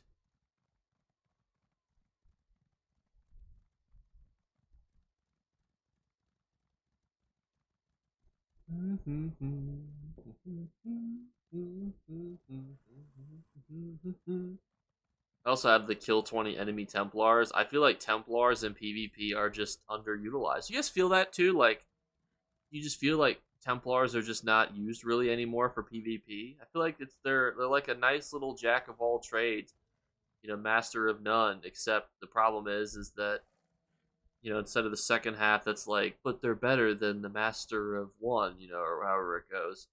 They're just not. They've just been completely outclassed by the sorcerer and the arcanist in popularity. And then if you want to do like some sort of like up close build, you're not going to use a Templar anymore. You're just going to use something like a Dragon Knight. Yeah, I mean, people used to love the Templar noodle attack. Like, it was like they're the shit. Now it's just like you don't see a Templar, I feel like, really at all. I think their utility is still pretty great, but how many people also want to go to Cyrodiil to have utility? It's like me building a healer set, to take into the Cyrodiil. What am I, a nerd? Oh, fangirl above. Who's the fangirl? Miri likes Vardenfell relic dailies, entering a bunch of Daedric delves and dungeons, looting treasure chests, killing a snake, reading a book. Woo! Oh, missed it. Summoning certain Daedric pets and crafting alcohol. I mean, it's most people like that stuff.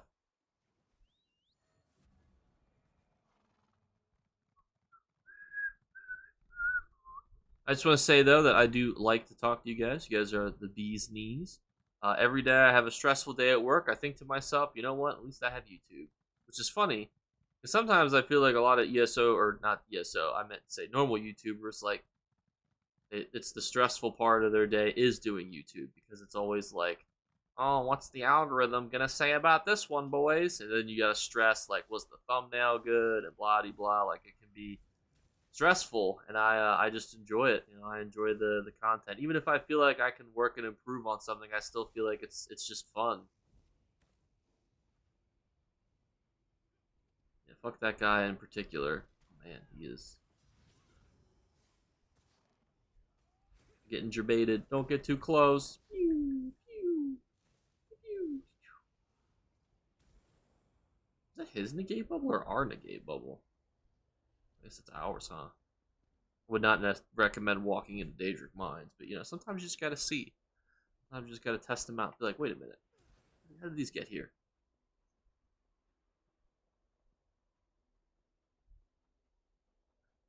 Ooh, I'll be dealing with a lot of angry people on a day-to-day basis. It's like, can we just lower? You're like up here. Can you come down here? How to get 200k DPS Dragon Knight? I don't know if I could make that video for you. Now I did have a funny video where I had it was a long time ago. So you used to be able to use the Blade of Woe on target dummies, and it would be like 400,000 DPS. So you could have like the training dummy would be like, you just did 400,000 DPS, and you'd be like, whoa, that's crazy. The nice thing about DLCs is that, for those of you who don't know, they get a ton of skill points just for doing the quests there. So if you're like in between, do you want to do the base game story quest? Do you want to do normal story quest? I would say always do DLC ones, just because the rewards are just so much better. Exactly. Just get the Blade of Woe build. Maybe build in some stealth, You know how funny this game would be is if you could like one-shot trial bosses as long as you like angled yourself behind them correctly. How's it going, JTK Gaming? I think I watched one of your videos earlier, didn't I? Hang on. I think I watched one of your videos earlier, unless I'm mistaken. I did. I watched AI Uncovers ESO's Craziest Secrets. I watched that video earlier today on the YouTube. I didn't know that you also did Twitch. I'm not big on the Twitch. That's why I like dual streaming to YouTube, because that's where all the peoples are. I think it's more so that my audience is just very They're like, we will not go to Twitch unless there are Twitch drops enabled. And I'm like, all right, I'm not gonna twist your arms. I didn't know that was, conceptually. I was like, I remember looking at the thumbnail and being like, what is this video about? It was a good video though. ESO needs more unique, funny videos on YouTube.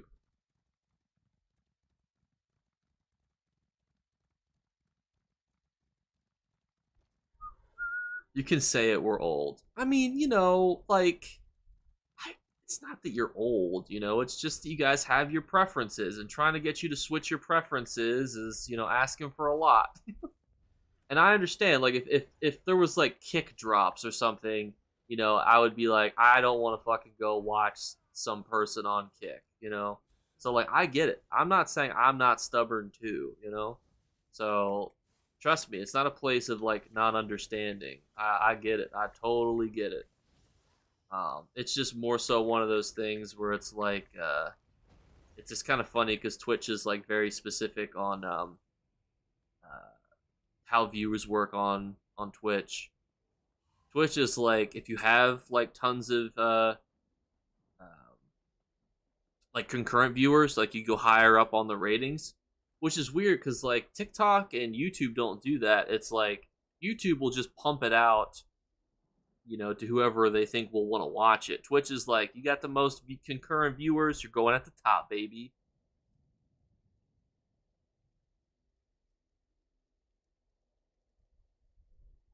Haze to perfection. I would not want to kill. I would not want to refer to yourself like cheese. I watched a blue cheese like video, and they like put a corkscrew like with like looked like tons of fungus, and they like pulled out the blue cheese, and I was like, I don't know if I ever want to eat unique cheese again. Like, you ever go to a restaurant and they're like, we use this very specific cheese on this cheeseburger. It adds a very fancy taste to it. Now I'm just gonna be like, no, never again, please. Put whatever cheap craft singles on there you can, and we'll just go with that.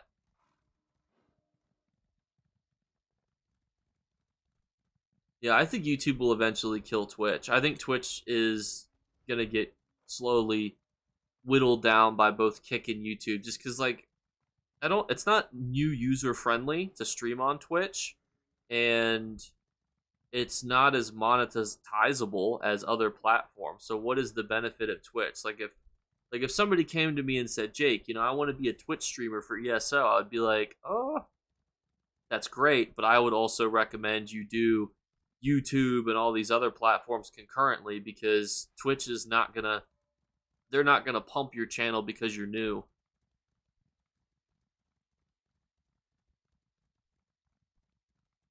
Oh yeah, I think that if YouTube could get like drops enabled and stuff like that, they'd be so much further ahead. Hi-ho, Jake on Twitch. Hi-ho, Jake got on Twitch for friend.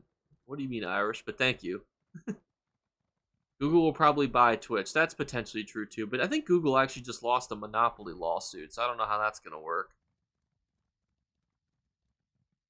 Amazon, I could see buying Twitch, but don't they already host Twitch or do something with Twitch anyway? Because it's like, isn't that why like when everybody's streaming, they're like, guys, did you know that if you link your Prime account, I can get money from you guys because you can use your Twitch or your Prime sub? Like, I'm like, it's so cringe because like I think if somebody like uses their Prime sub, it's like $2. It's just so weird to be like, guys, $2 could get me a chocolate bar. I mean, just ask for it. It's so stupid. Yeah, they are partnered in some way. For my friend, thank you, Irish. I'm picking up what you're putting down. Yeah, this is the other thing too. Sometimes I notice that sometimes Twitch and YouTube are not always aligned. It's very weird. Like, sometimes people will say that if they're watching on Twitch, that they're like ahead.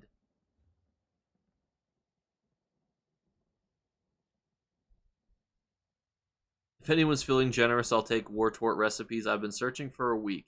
I don't think War Tort recipes are super expensive right now, are they? After Mid-Year Mayhem, I feel like they were kind of cheap. Yeah, Twitch was the first gamer-oriented one, and yeah.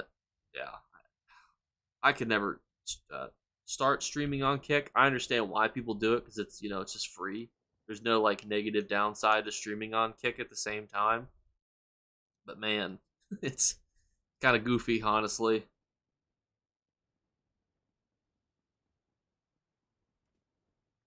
Your YouTube is slow. Streams all seem 20 seconds to a minute behind. Interesting. Is it really 1 mil on EU? Is that EU NA or not EU NA? Oh my goodness gracious! Is that EU PC? That's the question that I meant to ask. Oh my goodness gracious! I use Streamlabs, and Streamlabs has consistently let me down. But I also bought the year plan for it to have it all at once, so I feel committed to using it. It's just frustrating sometimes because Streamlabs like the chat will freeze. The nice thing is I don't know how other ones are, but at least like on chat right now you can you can see YouTube and Twitch like at least pretty consistently in the chat. What should I do with Streamlabs? I've been struggling with it because I'm lost on how to effectively use the old Streamlabs.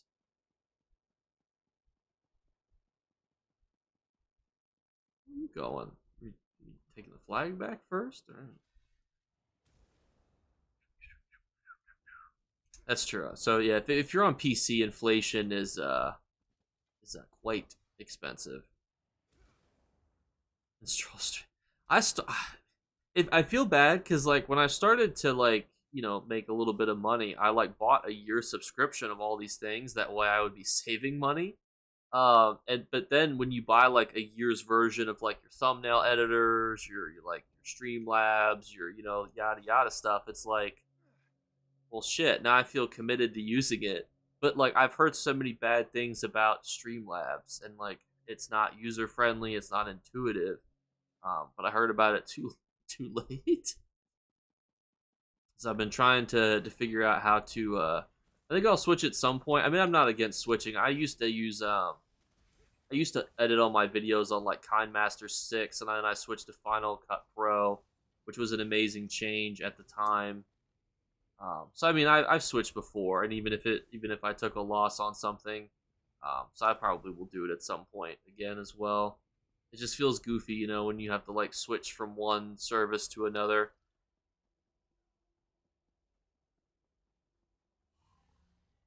What's that graph? Fine, I'll flip it back blue. Anyhow. Well, I don't actually know I know that there's like drama. I saw what was it? Thank you by the way, Graph 808 for the Prime subscription. I'm trying to read what it says. Hang on. Oh, we're getting attacked. 1 second, Graph. Memento.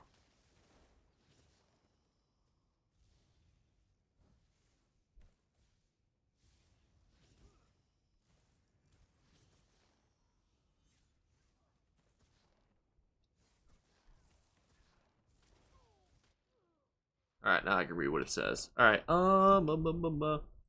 I get to Flash and you're already off to Bruma. Yeah, I'm just trying to be where the action is. I mean, I guess I go back down to Blasterus. It just sounds like this. It seems like there's just a couple people fighting here.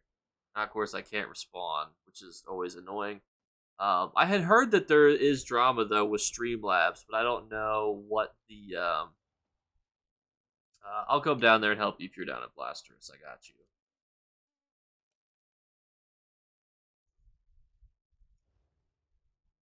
I did watch a CoffeeZilla video, but I don't remember like what the what was the. I don't remember what the drama was. That's what I don't remember off the top of my head. Like what was going on with Streamlabs. I just struggle with it because it's not very good. And I know that there's a lot of I see your comment too, Bullet, about Okins. All right, I'll send you a group invite. Just the two of us. What keep do we want to go take on our own? Well, I've definitely come to that conclusion. I just feel guilty because it's like I've spent like $90 for a full year's worth of it, and I'm like, oh, I hate wasting money you know, especially on YouTube stuff, because it's like, you know, you don't make like crazy amounts of money as a YouTuber. So when you have to like buy stuff and then buy other stuff, it just feels a little goofy. Especially because I don't like taking sponsorships, because some of the sponsorships are pretty wild these days.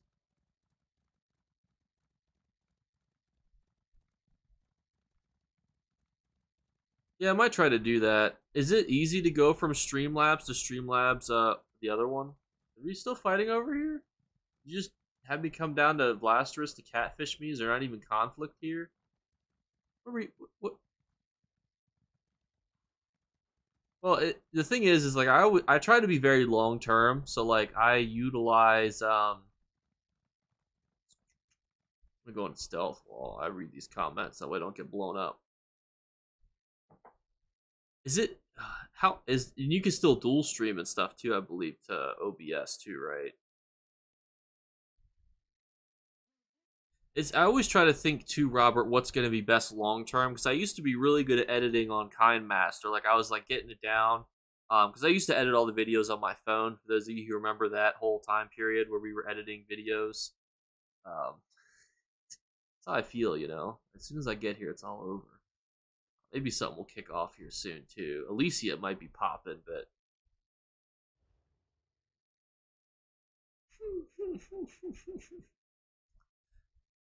I always try to do what's better, even if it is like a setback. Like obviously going from KindMasters to Final Cut Pro was a bit of a setback, but it worked out in the long run.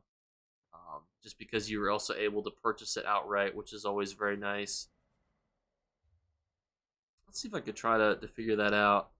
The other problem I ran into is I just moved. So, you know, like I moved, I like actually moved, like I had the streaming background set up in a different room, then I switched it because the lighting was all terrible. Not that the lighting here is like much better. It's actually very difficult during the day because there's so much like natural light that comes in. And I've been trying to find like good blackout curtains because the window that it is like a different size than most windows. It's logistically, there's just so much random stuff that you have to, you know, figure out when you're doing all this stuff. And like I've always been somebody that's just more focused on like getting out like answers to questions that people want to talk about versus trying to like, you know, spend a whole bunch of time like figuring out which uh like service is the best. Because I had heard that Adobe Premiere was also really good for video editing, but also heard that they had like their own little controversies too, where they're like putting stuff behind like paywalls and stuff that used to be free and whatnot too. So they really do try to nickel and dime people literally at every corner.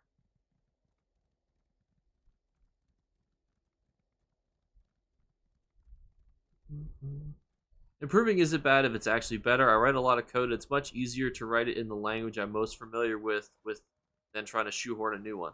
That makes sense. It's just it's a bit weird too because I've never been a very technological. Like I mean, you know, like I'm not like you know an old person. You know, it's like in their 80s. You know, who doesn't understand like technology. Um, I have been I've been like decent with technology, but I was never somebody that was good with technology. Like when I was, you know, getting into this type of stuff, it was more so just I enjoyed the concept of like helping out people. It's kind of like what I do for my job. I say kind of because sometimes those hooligans don't want to help themselves, and I'm just sitting there like a passenger, like, please, can we make positive choices? Where are we going? Is it this way? I feel like that. Where are the blues going?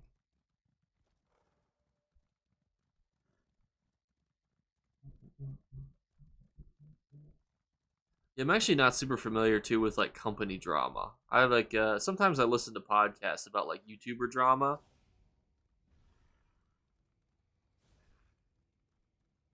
But that's like Boogie 2988 and some of the lol cows I keep up with, you know, just because I'm like, damn, how do you get to that point where you're just like your whole existence is to be made fun of on the internet? Like that's incredibly impressive. That is true.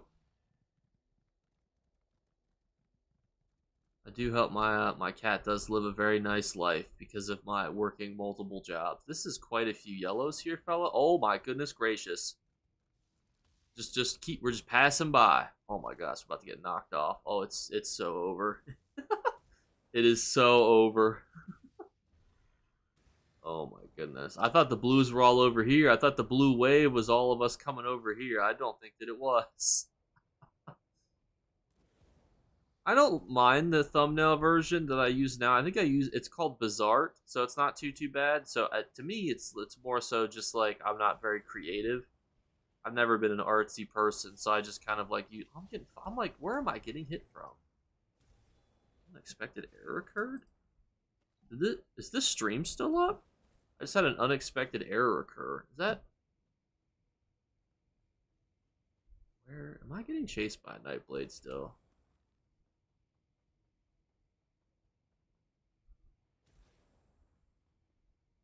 Good on Twitch. Thank you. I don't know what that was. It just came up with like unexpected error. I'm like, what is happening? Oh my gosh, don't worry. I'll revive you. They won't see me coming. Alright. I got you, buddy.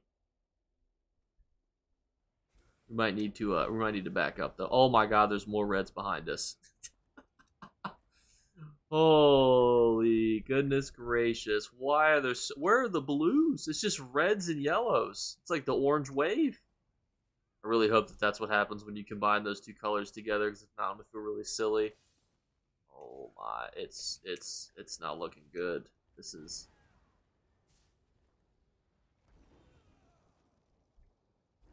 oh, I don't know if I should have jumped down here.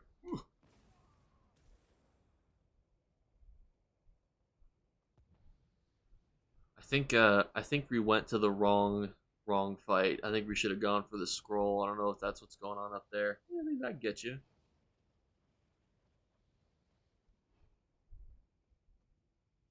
I would say we could just revive closer to there, but you know.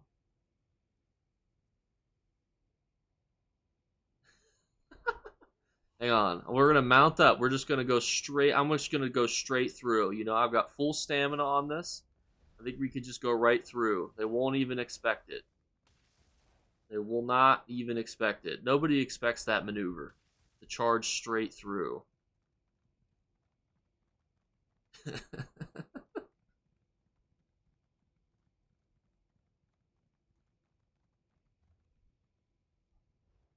Poor GG did, or poor Graf didn't make it. I'm sorry, buddy. I don't even have marked where I'm trying to go to. I should probably do that. All the ops are out here right now. Let's see if we can take this. I do have to go soon. I can't stream for too much longer. But thank you guys for coming out today. I know this is a bit of an impromptu stream. I gave you guys like 10 minutes notice. So thank you for that.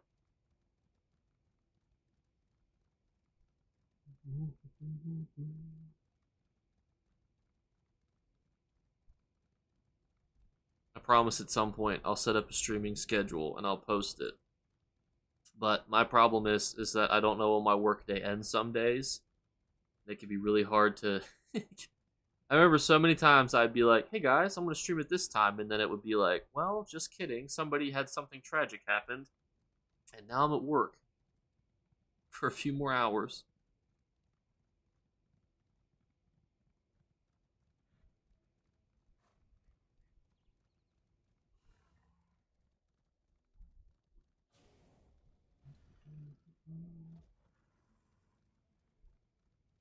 I swear, if we get there and everybody's already left, or the conflict is already over, I'm going to the Imperial City. Queuing into the Imperial City, leaving.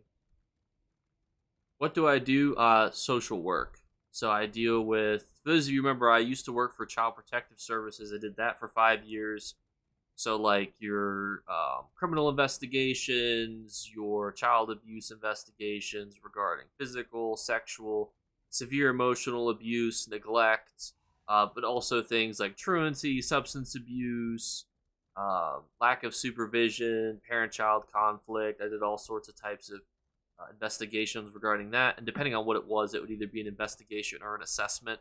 So some things are not like a CPS is a child protective service. That's an investigation. A GPS is general protective services. That's like your truancy type stuff. Obviously, you're not going to be criminally investigated for truancy per se, although you can get fines depending on the state that you live in. Now I work for a. Who am I in combat with? Who, pray tell, am I in combat with? But now I work for a hospital, so now I just do a lot of outpatient follow up and talk to people in the community and stuff. But I work with people who are medically vulnerable and mentally vulnerable, and sometimes they like to make goofy decisions, and it can be a little bit frustrating sometimes. The decisions that they make.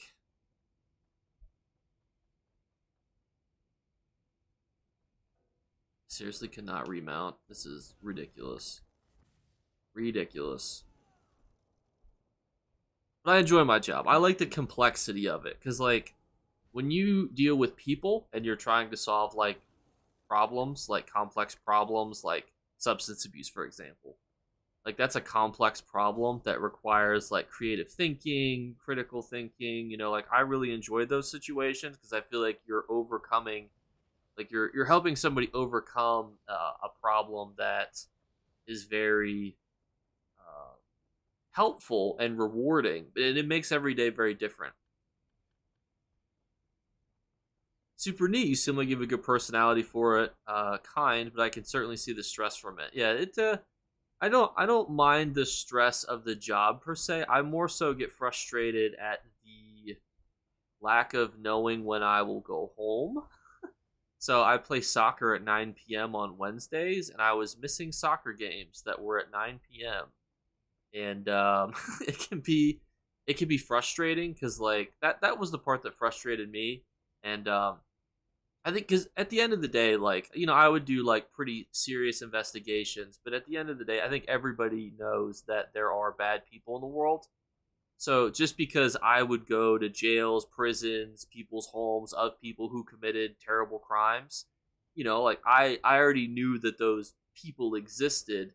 My purpose was to then make sure that, we moved forward, whether that was helping the victim, whether that was making sure that they got, support that they needed. Because the unfortunate reality is sometimes the people that you work with, have like their own set of problems that lead to them making substance abuse is the most common one. Obviously, people who are substance abusers are generally, having some sort of other problem that they need help with. So you kind of have to untangle all sorts of things and then try to help them move forward from there. So that would be kind of like what I would do. Substance abuse is probably the most common thing that led to people being placed from their families' homes, just because it's also something that's very easy. It's not a he said, she said. It's tested positive for cocaine. Like there's no debate. It's not like the child says this, the mom says this. The text messages might say this. There's no real evidence that you really need to collect.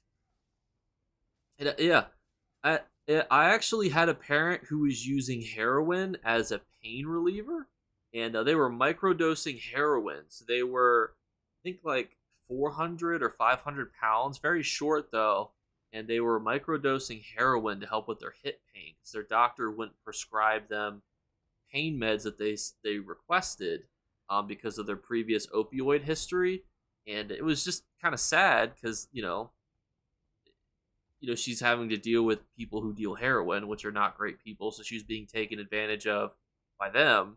And then she was not getting the proper health care that she needed. And that she was in a stressful situation because, you can't, it's hard to tell government employees that you're using heroin. And, so I feel really bad for them.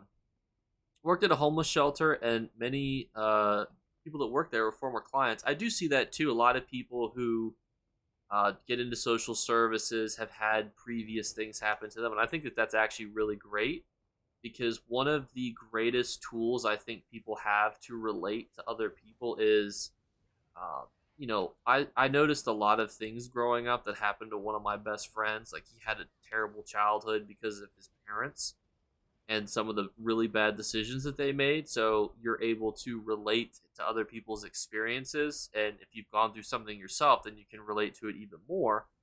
Um, And a lot of people think that you can't relate to people if you're going through very different situations, but I think that you can always relate to people in some capacity, especially if you're just doing it on like an interpersonal level, you know, too.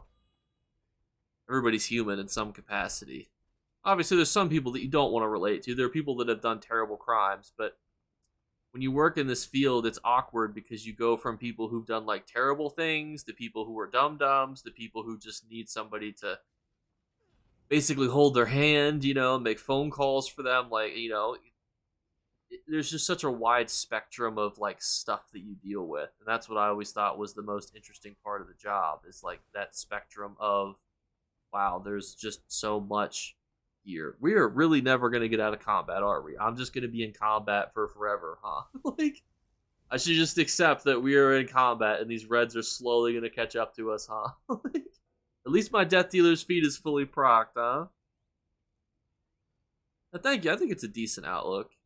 I think it's just nice to put in perspective to people's problems. Like, there are definitely people who deserve to be locked up and have the key thrown away. But the nice thing is the majority of people that you work with are not like those evil people. And even when you do interact with those evil people, it's like, yeah, you know, like I've seen crime documentaries. I know that there are people who do terrible things to people. So it's, you know, unfortunately not surprising. But also, I'm going to refresh the chat box because the chat box froze again.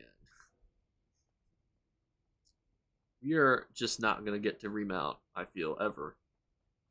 It's just not going to happen. I don't think I am out of combat. I can't. I am literally stuck in combat just indefinitely. I don't know why. We've literally run from Blue Road. No, we ran from freaking Elysia all the way up here in combat. Like, it's kind of impressive the amount of dedication we had to this Elder Scroll. We opened the other gate too. That's crazy.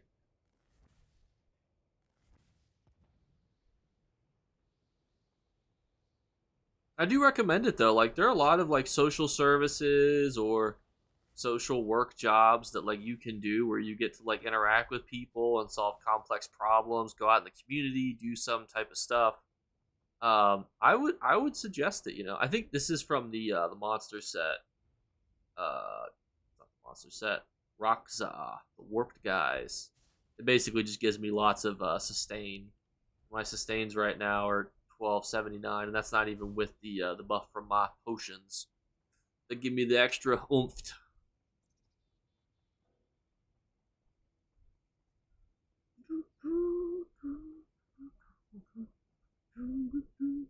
There's an invisible guy.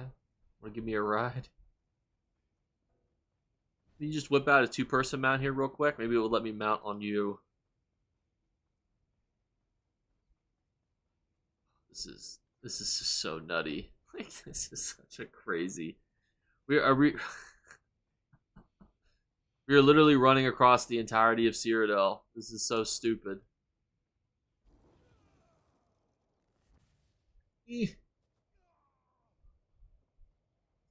I can't even set my home campaign. It's glitched. Just it won't let me for whatever reason. Oh my gosh. I like to imagine that there's just one NPC that's just casually chasing me. Because you can't use a keep recall stone if you're in combat, right? Even if you've not been hit recently. Oh. I think we're cooked.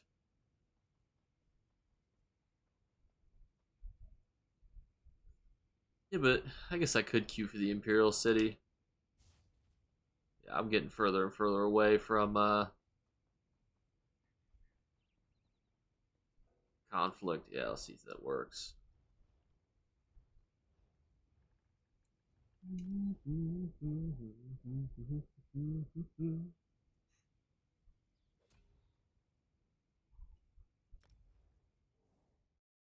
So halfway from 49 to 50, boys. You know, it's crazy that like it takes so much like alliance points to go from 49 to 50, and there's literally no reward except a skill point. Unless I'm wrong, but I'm like 99% certain that getting to 50 for your which is the max PvP rank, there's literally no reward.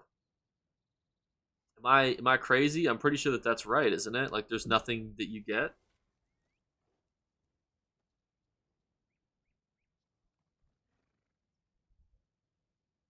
It'd be so funny if I'm still in combat. Oh, I guess now we're out. Now we're free. But that is where I'm going to leave you, dear fellas.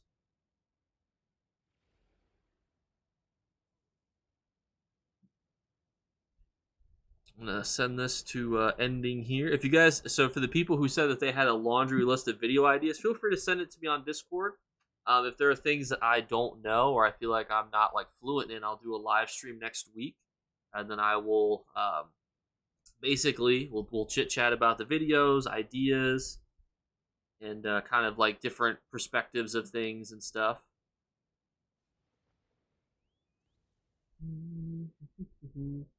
You too. Have everybody else have a great night, and I'll pet the cat for you, Graph. Don't worry.